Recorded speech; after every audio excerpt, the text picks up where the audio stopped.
Jumpa lagi dalam acara Ramadan Cinta Persistri, program kolaborasi pimpinan pusat Persistri dengan Persis TV.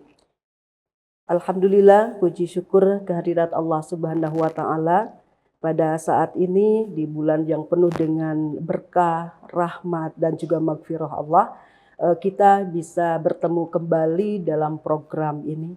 Semoga di sore hari ini kita senantiasa ada di dalam kesehatan, keafiatan, sehingga bisa melaksanakan ibadah saum dengan sangat sempurna dan penuh dengan magfirah Allah. Pemirsa, telah hadir di tengah-tengah kita narasumber Ibu Hajah Heri Komaria. Beliau ini seorang daiyah dan juga salah satu pimpinan pusat Persistri untuk masa jihad 2022-2027 selaku bidang garapan SDD, Bu ya, sumber daya dakwah. Bagaimana Ibu, sehat? Alhamdulillah Ibu ya. Ustadz juga sehat Ibu ya. Alhamdulillah. Baik pemirsa, sebelum kita mendengarkan kajian kita, adapun tema yang akan kita bahas kali ini adalah kiat menghindari kufur nikmat. Baik pemirsa sekalian, kita simak dulu pesan-pesan berikut ini. Umroh sesuai Quran dan Sunnah bersama Karya Imtak. Terjangkau, nyaman, amanah, berpengalaman, sesuai dengan Quran dan Sunnah. Fasilitas, perlengkapan umroh manasik dan handling, hotel bintang 4 dan 5 staraf, dekat dengan Masjid Al-Haram, pesawat Saudi Airlines Direct Jeddah, makan 3 kali sehari, bus AC dan snack, free rihlah maklim Makkah Madinah, free air jam-jam. Antara umroh satu dan umroh lainnya, itu akan menghapus dosa di antara keduanya, dan haji mabrur tidak ada balasannya melainkan surga. Hadis riwayat Bukhari Muslim. Daftar segera, seat terbatas. Telepon atau WA di 0811 206 5536. Karya Imtak, wujudkan niat suci Anda bersama kami.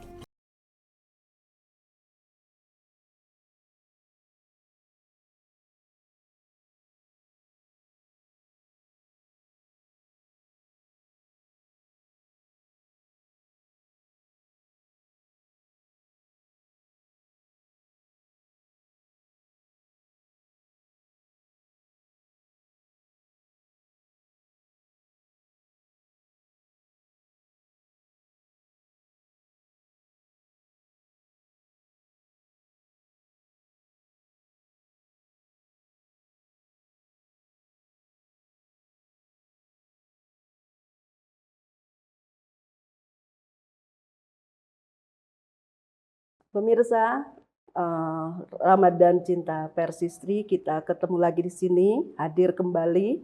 Kali ini tadi sudah dikemukakan bahwa narasumber kita ini adalah seorang dai dan juga pimpinan pusat yang akan memaparkan terkait kiat menghindari kufur nikmat. Ada banyak beberapa riwayat Nabi Muhammad SAW terkait hal ini, dan kufur nikmat ini identik dengan perempuan, Bu ya. Kenapa demikian? Mungkin nanti akan kita dengarkan bersama pemaparan beliau terkait dengan bagaimana nih kiat-kiat menghindari kufur nikmat, khususnya kita bagi seorang perempuan atau muslimat. Disilakan Ibu. Innal hamdalillah nahmaduhu wa nasta'inuhu wa nastaghfiruh wa na'udzubillah min syururi anfusina wa min sayyiati a'malina may yahdihillahu fala mudhillalah wa may yudlil fala hadiyalah. Asyhadu an la ilaha illallah wahdahu la syarikalah wa asyhadu anna Muhammadan abduhu wa rasuluh alladzi la nabiyya ba'dah, amma ba'd. Para pemirsa Ramadan Cinta Persistri yang saya hormati dan dimuliakan Allah, sebagaimana tadi disampaikan oleh moderator bahwa pada acara pengajian kali ini saya akan menyampaikan tentang materi kiat-kiat untuk menghindari kufur nikmat. Kufur nikmat kebalikan dari syukur nikmat. Baik yang bersyukur atas nikmat Allah ataupun yang kufur terhadap nikmat Allah, dua-duanya akan mendapat balasan. Tentu balasannya sangat berbeda. Sebagaimana firman Allah di dalam surat Ibrahim ayat ke-7, A'udzubillahi minasyaitonirrajim. La in syakartum la azidannakum wa la in kafartum inna adzabi lasyadid. Apabila kamu mensyukuri nikmat kami, akan kami tambah nikmat itu untukmu. Dan apabila kamu kufur terhadap nikmat kami, sesungguhnya siksa kami sangat keras, yaitu neraka yang dimaksud.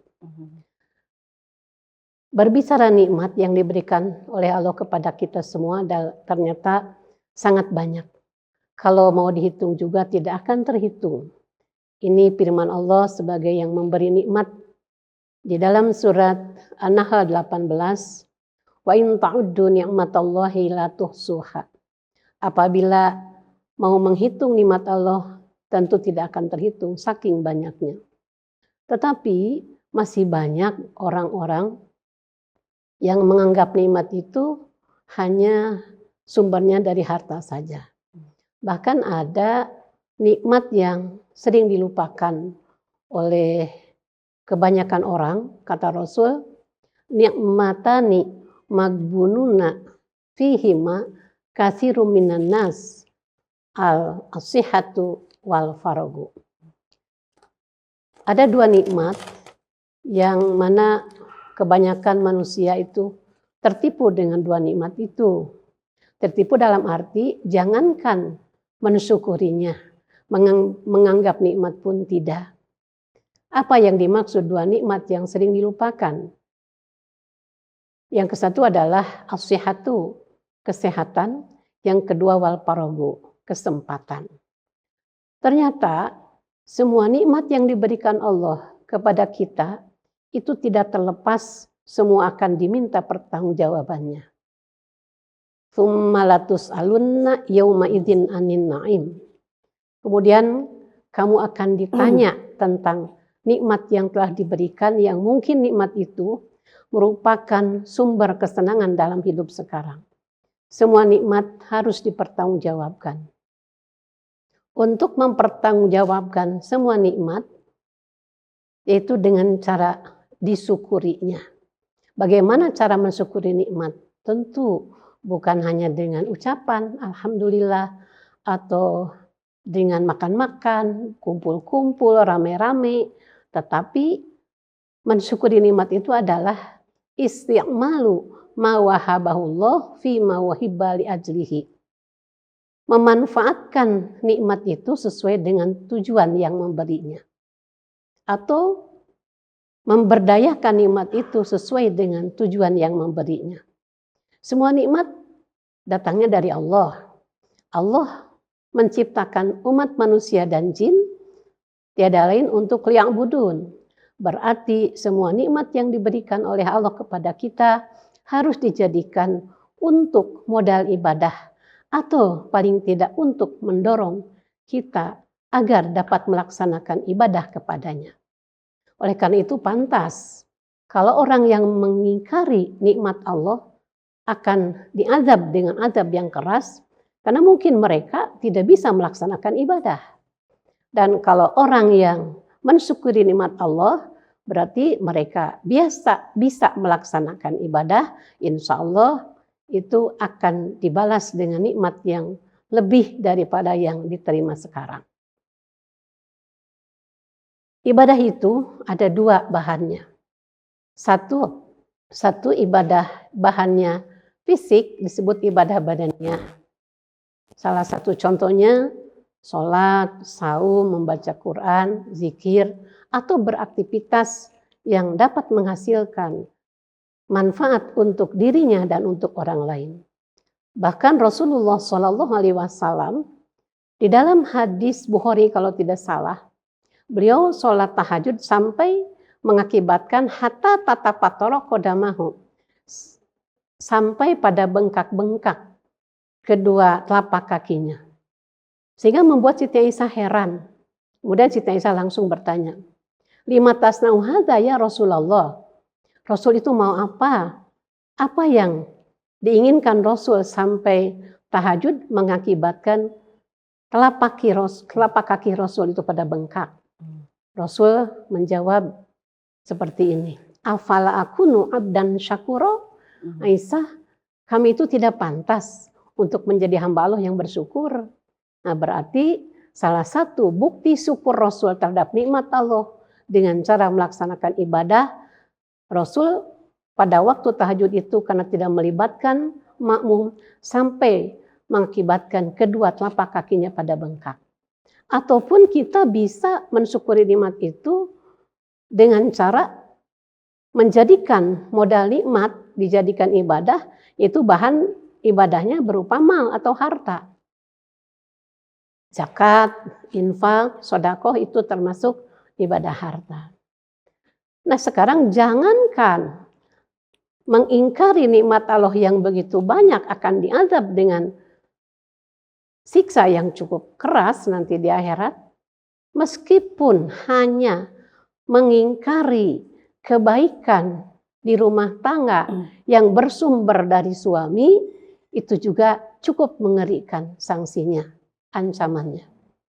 Di dalam hadis Bukhari, Rasulullah Shallallahu Alaihi Wasallam mengatakan, "Uritu naro, kami diperlihatkan ke dalam neraka.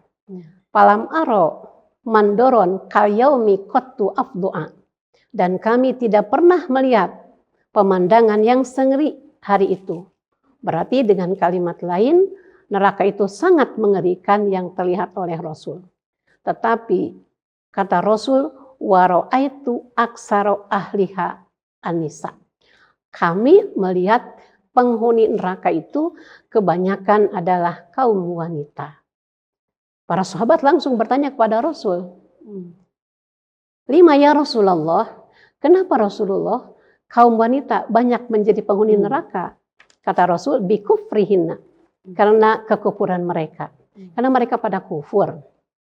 Sahabat bertanya lagi, "Yakfurna billah, apakah mereka kufur kepada Allah?"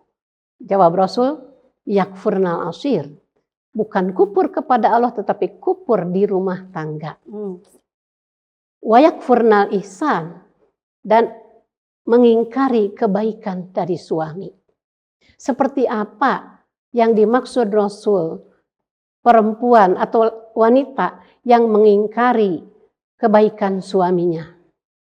Lau ahsanta, apabila kamu berbuat baik, ila ihdahuna dahrakullahu, kepada salah seorang di antara istri-istrinya itu selama 1 tahun penuh, karena mungkin ekonomi sedang stabil, mungkin usahanya sedang maju, jadi penghasilannya juga cukup besar, sehingga otomatis yang diberikan sebagai nafkah kepada istrinya pun sesuai dengan harapan istri itu. Jangankan untuk memenuhi kebutuhan, untuk keinginan pun bisa terpenuhi dengan nafkah yang cukup besar itu. Tetapi sumaro'at minka syai'an. Setelah itu, si wanita tadi melihat darimu, dari suami, sesuatu yang tidak diinginkan. Tadi saya mengambil contoh, kebanyakan menganggap nikmat itu harta, di sini juga nafkah yang tidak sesuai dengan harapan si wanita tersebut. Kemudian qolat ma ra'aitu minka khairan qattu. Aku belum pernah melihat kebaikan darimu sedikit juga. Aku belum pernah mendapat kebahagiaan darimu sedikit pun. Atau mohon maaf untuk orang Sunda biasanya mengatakan canting, disenangkan kudidinya dengan kieu we. Nah, itulah termasuk kategori kufur nikmat di rumah tangga yang ternyata ancamannya tidak main-main, akan menjadi penghuni neraka. Penghuni neraka. Oleh karena itu di sini saya mengambil judul tadi, kiat-kiat untuk menghindari kufur nikmat itu. Beberapa nasihat dari Rasul untuk supaya tidak kufur nikmat, untuk menghindarinya. 1, unduru ilaman huwa asfala minkum. Lihatlah olehmu kepada orang-orang yang ada di bawahmu, yang lebih rendah penghasilannya darimu. Wala tanduru ila man huwa fawqakum. Jangan kamu melihat kepada orang yang lebih penghasilannya yang ada di atasmu. Jadi lihatlah kepada orang yang lebih rendah pendapatannya. Jangan melihat kepada orang yang lebih tinggi pendapatannya atau penghasilannya. Fa innahu ajraru wala tajaru nimatallahi alaikum. Dengan melihat kepada orang yang lebih kurang, yang lebih rendah penghasilannya, itu akan dapat menghargai nikmat yang diberikan oleh Allah kepadamu. Itu yang pertama. Lihatlah orang yang lebih rendah penghasilannya, otomatis kepada para wanita, orang yang lebih sedikit mendapat nafkah dari suaminya. Kedua, perbanyak mengingat kematian. Dalam hadis, aksiru zikro hazimil ladzati al-mauta. Perbanyaklah oleh kalian mengingat satu perkara yang dapat memutuskan segala kelezatan hidup di dunia, yaitu kematian. Apa kaitannya mengingat kematian atau memperbanyak mengingat kematian dengan akan terhindarnya dari kufur nikmat? Fa innahu lam yadkurhu fi dhaiqi minal ais illa wasa'ahu alaih. Karena kalau yang mengingat kematian itu orang-orang yang kebetulan sedang dalam kesempitan dalam masalah ekonomi, masalah kehidupan dunia ini, kemudian mengingat kematian, kata Rasul, Allah akan memperluas hati dan jiwa mereka.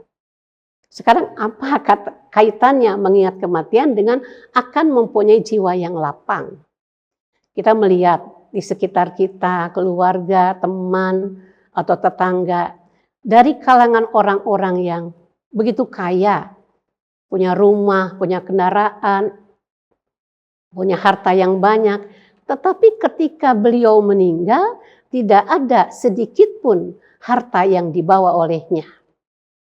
Nah, kalau seorang wanita di rumah tangga, kemudian ngomong kepada suaminya, "Pak, tidak apa-apa, kita sudah setua ini, mungkin statusnya sudah menjadi nenek, tetapi belum mempunyai rumah sendiri.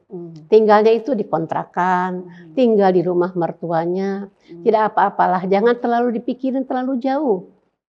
Karena meskipun kita tidak punya rumah, sampai akhir hayat, tidak apa-apa untuk mama. Karena lihatlah orang di sekitar kita yang kaya juga tidak ada harta yang dibawa sedikit pun. Yang penting kita tinggal di rumah nyaman, ketika hujan tidak kena air, tidak basah kuyup, ketika panas tidak tersengat matahari, ketika malam itu aman dari gangguan makhluk yang jahat. Sekarang rumah punya, tetapi yang tidak punya kendaraan. Gak apa-apa, malah kita tidak punya kendaraan pun, mohon maaf, tidak usah ngambil kendaraan cicilan. Kenapa? Karena kan kita meninggal tidak dibawa kendaraan itu. Yang penting kita kalau akan pergi ke tempat yang jauh, kita bisa sampai dengan selamat. Ini untuk ibu-ibu yang suka menjadi masalah di rumah tangga karena tidak dibelikannya perhiasan. Kemudian teman-temannya pada buricak burinong. Tidak akan menuntut kepada suaminya, gak apa-apa lah, mama tidak dibelikan perhiasan juga. Tuh teman mama yang banyak perhiasannya, ketika meninggalkan dicopotin semua. Kalau ada wanita di rumah tangga yang seperti itu pemikirannya, itu mungkin menjadi harapan para calon suami. Mungkin seperti itu, insya Allah. Itu yang kedua. Yang ketiga, kita harus kreatif, produktif, mencari duit. Apapun pekerjaannya, profesinya, yang penting halal. Dan tentu dijalani dengan keikhlasan. Jadi kebanyakan yang memang merasa kurang nafkah di rumah tangganya itu karena mungkin faktor yang tidak disadari, kurang kreatif, kurang produktif. Kemudian yang keempat, mohon maaf ini juga, hindari banyak hutang. Karena hutang itu sedikit banyak akan membebani dalam hidup dan akan tidak disadari akan terucaplah dari lisannya itu yang termasuk kufur nikmat tadi, termasuk akan menyesali nasib. Bahkan Rasulullah SAW di dalam sholat beliau pasnya ketika tahiyat ayat akhir ini sebelum salam, beliau berdoa, Allahumma inni a'udzubika minal ma'sam wal maghram. Ya Allah, aku berlindung kepadamu dari banyak dosa dan hutang. Kalau banyak dosa ya pasti akan membinasakan. Tapi sahabat heran, kenapa Rasul berdoa dari hutang? Langsung bertanya kepada Rasul. Rasul kenapa berdoa berlindung dari banyak hutang? Apakah salah kalau kita berhutang? Ya tentu tidak. Tapi yang harus dihindari dari hutang itu dampak negatifnya. Kalau sudah jatuh tempo, ada yang nagih, uang belum ada, kata Rasul, tidak ada kadzaba. Mungkin ngomongnya bisa bohong, itu dosa dari bohongnya. Waidah apa? Apabila dia berjanji mungkin inkar. Terutama yang saya lihat, kasuistis mungkin di dalam lingkungan tetangga atau masyarakat. Di rumah tangga itu terkadang terjadi pelanggaran kufur nikmat atau menyesali nasib karena mereka ketika ditagih oleh yang menagih, kebetulan uang tidak ada, keluarlah kata-kata yang disebut kufur nikmat, menyesali nasib, atau mengkufuri kebaikan yang diberikan oleh suaminya. Kemudian yang kelima, tentu berdoa. Tanpa pertolongan Allah, tidak mungkin kita bisa mensyukuri akan nikmat yang telah Allah berikan. Doanya yang diwasiatkan Rasul, aslinya itu awalnya kepada salah seorang sahabat yang namanya Mu'adz bin Jabal. Sampai Rasul memberi wasiatnya itu ditekankan, fala tada'anna, jangan kau tinggalkan. Baca di penghujung sholat, apakah itu sebelum salam atau sesudah salam, ini dua-duanya bisa diterima, yaitu Allahumma a'inni ala zikrika wa syukrika wa husni ibadatika. Ya Allah, aku memohon pertolongan kepadamu untuk dapat berzikir kepadamu dan untuk mensyukuri nikmatmu dan untuk beribadah yang baik kepadamu. Yang terakhir, yang keenam, harus ridho terhadap apa yang telah diberikan Allah. Ini sebetulnya nasihat Rasul untuk Abi Hurairah. Ada 5 nasihat Rasul untuk Abi Hurairah. Salah satunya adalah masalah kaitan dengan supaya tidak kufur nikmat. Kata Rasul kepada Abi Hurairah, wardo bima qasamallahu lak takun agnanas. Abi Hurairah, kamu harus ridho akan apa yang diberikan oleh Allah kepadamu. Tentu yang diberikan itu tidak sesuai dengan harapan. Kalau sesuai dengan harapan, ya bukan harus ridho, pasti itu ridho otomatis, spontanitas. Tapi kalau yang diberikan itu tidak sesuai dengan harapan, itu kamu harus berusaha ridho. Apa itu ridho? Di sini pengertian ridho bukan ikhlas. Ikhlas adanya di syarat amal soleh agar mendapat pahala dari Allah. Karena ikhlas itu adalah bersih hati dari tujuan lain dalam beribadah kecuali mengharap pahala dari Allah. Di sini ridho artinya menerima, legowo, merasa senang apapun yang diberikan Allah. Insya Allah, takun agnanas, kamu akan menjadi orang yang paling kaya kalau ridho terhadap apa yang diberikan Allah. Kaya di sini tentu antara pengertian Rasul yang dimaksud Rasul dengan kita tentu beda. Kaya untuk pengertian kita banyaknya harta, tapi kaya untuk pengertian Rasul laisal gina an kasratil arad walakinna gina nafs. Itulah yang dapat saya sampaikan dari materi dengan judul tadi, kiat-kiat menghindari kufur nikmat.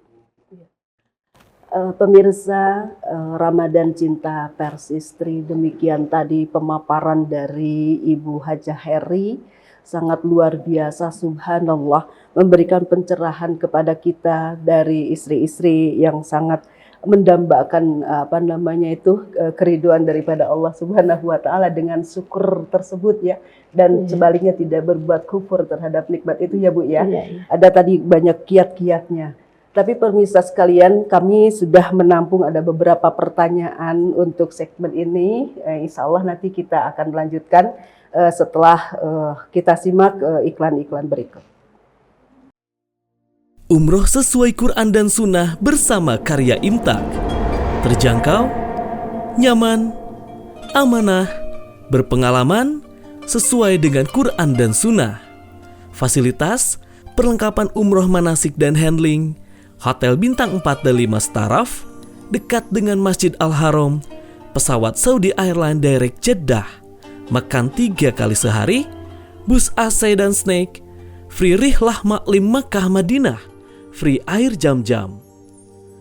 Antara umroh satu dan umroh lainnya, itu akan menghapus dosa di antara keduanya, dan haji mabrur tidak ada balasannya melainkan surga. Hadis riwayat Bukhari Muslim. Daftar segera, seat terbatas. Telepon atau WA di 0811 206 5536. Karya Imtak, wujudkan niat suci Anda.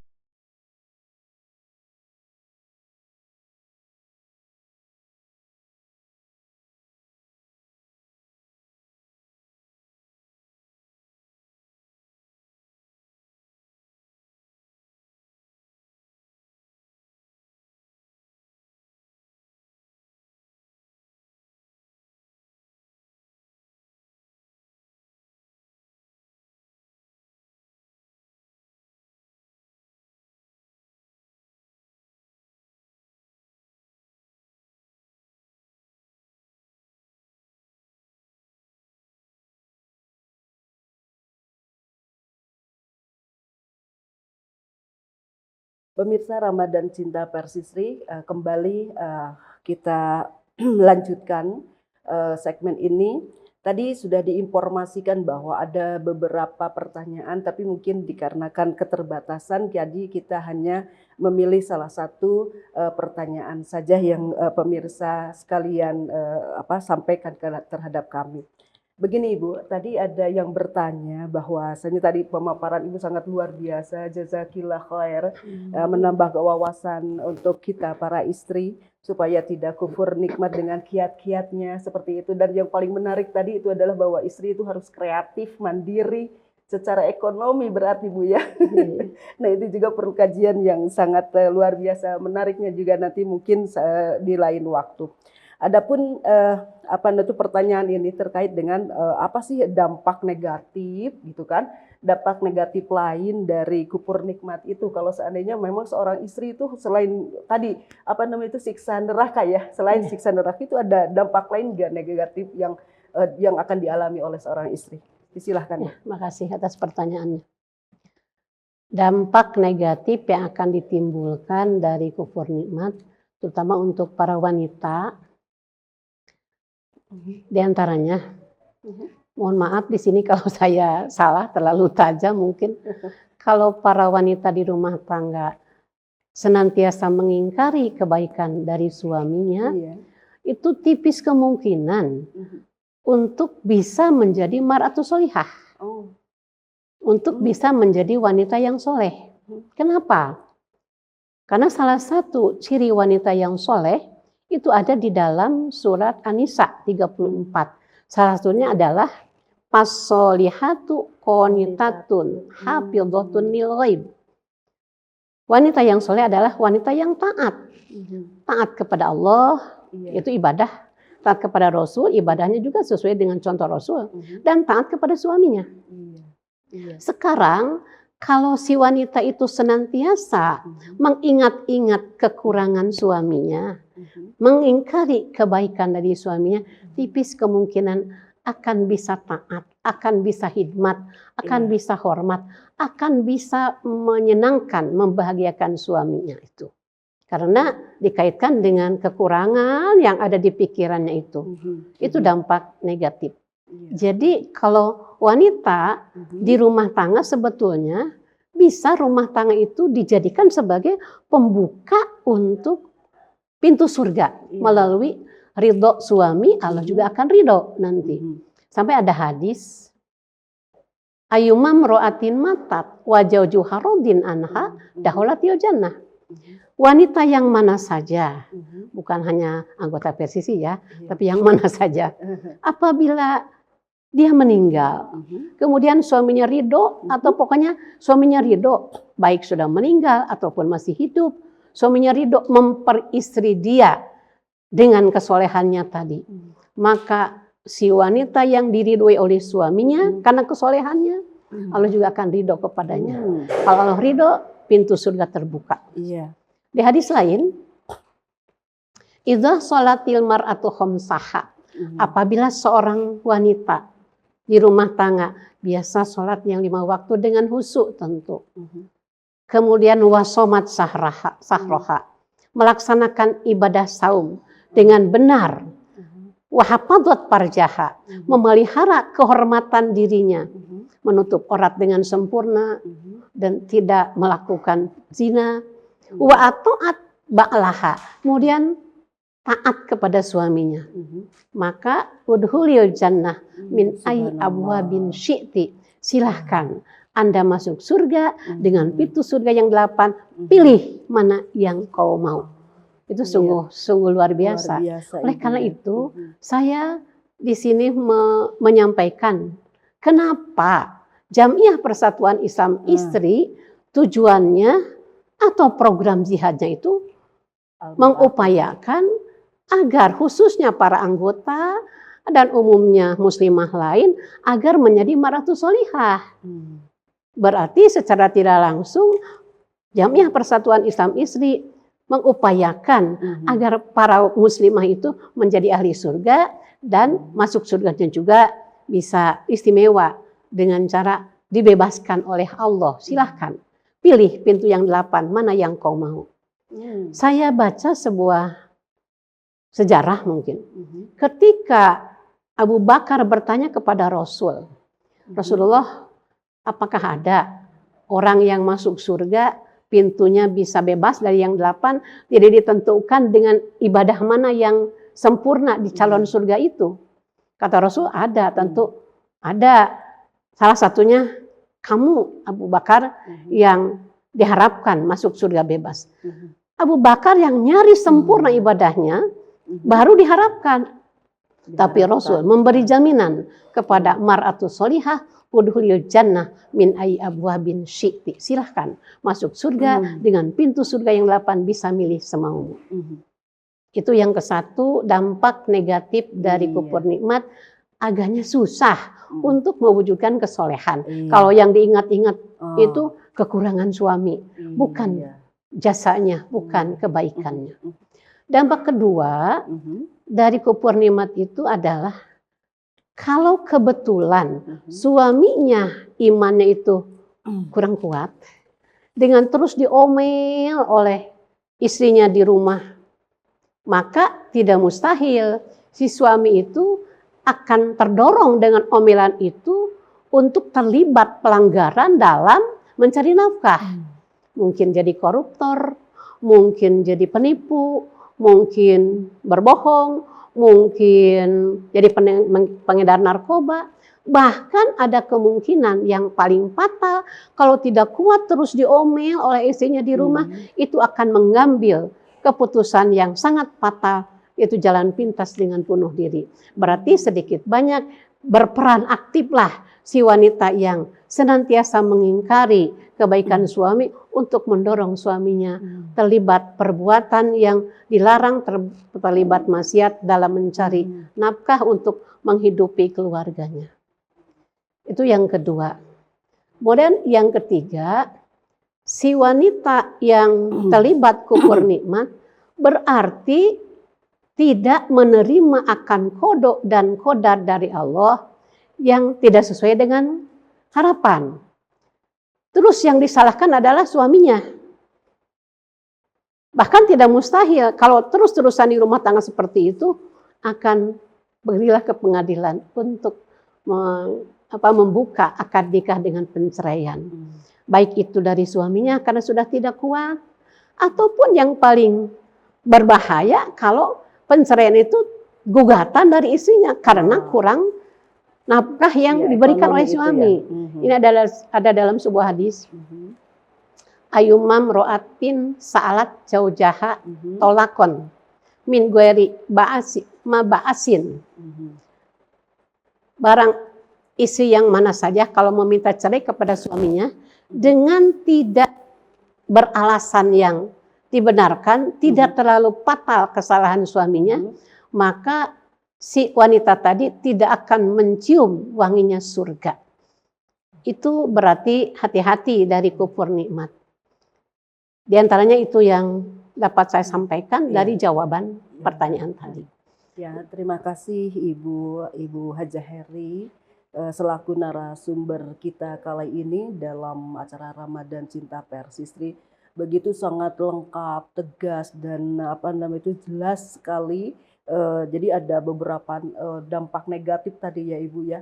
Dan intinya adalah kita tidak mungkin bisa menjadi mar'ah salih ya Bu ya, yaitu yang pertama kalau seandainya kita kufur nikmat, kemudian mungkin bisa jadi akan berakibat fatal karena dengan tekanan yang sangat luar biasa dari seorang istri, nanti suami akan memiliki bertekad untuk melaksanakan hal-hal di luar daripada jalur syariah itu sendiri, kejahatan atau apa seperti itu ya Bu ya. Dan selanjutnya adalah rumah tangga itu sendiri akan hancur. Nah, itu adalah dampak-dampak negatif yang ditimbulkan kalau seandainya seorang istri tidak mengingkari menjadi kufur nikmat itu ya Bu ya. Baik ya, pemirsa sekalian yang dirahmati Allah Subhanahu wa taala, sebagai penutup acara kita, mungkin Ibu ada sesuatu hal yang akan disampaikan sebagai penegasan. Jadi seperti apalah kita seharusnya bertindak gitu kan untuk mendapat keridhaan Allah dengan jalan mendapat ridho suami tadi dengan mensyukuri apa yang sudah Allah kasihkan di dalam sebuah rumah tangga. Disilakan Bu. Makasih untuk kesimpulan atau penekanan dari materi yang telah saya sampaikan tadi. Saya baca dalam sebuah hadis, idza aradallahu bi ahli baitin khairan faqahahum fiddin. Apabila Allah berkehendak sebuah keluarga di rumah tangga menjadi keluarga atau rumah tangga yang sakinah dan bernilai ibadah, itu modal pokoknya adalah mereka anggota keluarga itu faham terhadap ilmu agama. Dengan pemahaman yang cukup ilmu agama bagi suami istri termasuk keluarga yang lainnya, insya Allah ketika menghadapi situasi ekonomi seperti sekarang, bisa dikatakan sekarang untuk ekonomi menengah ke bawah mungkin sulitlah untuk mencari uang yang besar. Ini adalah penangkalnya, fahami agama. Kalau dengan pemahaman agama yang cukup, insya Allah ketika mendapat nikmat bisa mensyukurinya dengan cara beribadah seperti apa yang diharuskan. Atau apabila ketika mendapat ujian madarat kuranglah dari apa yang diharapkan, itu juga diterima sebagai ujian, bisa mereka semua menegakkan atau menjalani kesabaran. Tapi yang jangan salah mengartikan sabar itu bukan tinggal diam, tetapi sabar itu menahan dari apa-apa yang dilarang oleh Allah, baik dari hati, pemikiran, ucapan, tindakan, dan tidak terlepas dari ikhtiar yang maksimal. Itu diantaranya, pahami ilmu agama oleh semua anggota keluarga. Itu mungkin kuncinya supaya kita terhindar dari perbuatan kufur nikmat Ibu ya. Terima kasih Ibu, jazakillah khair. Semoga Ibu tetap senantiasa sehat walafiat dan juga keluarga Anda dalam lindungan Allah Subhanahu wa taala. Jazakillah khair. Pemirsa Ramadan Cinta Persistri, alhamdulillahirabbil alamin, kita sudah menyimak bersama pemaparan dari narasumber kita Ibu Hajah Heri Komaria dengan tema kiat-kiat kita supaya terhindar dari perbuatan tadi kufur nikmat. Demikian semoga bermanfaat dan juga menambah wawasan kita sebagai muslimah gitu, dan senantiasa mawas diri untuk tidak melaksanakan hal-hal yang tadi kufur nikmat diantaranya. Demikian saya Ella Khadijah Nur mengucapkan terima kasih atas perhatiannya. Allahu ya'huzu bi'aidina ila ma fihi khairul islami wal muslimin. Aku qouli hada wa astagfirullah wa astagfirullah li wa lakum. Wassalamualaikum warahmatullahi wabarakatuh.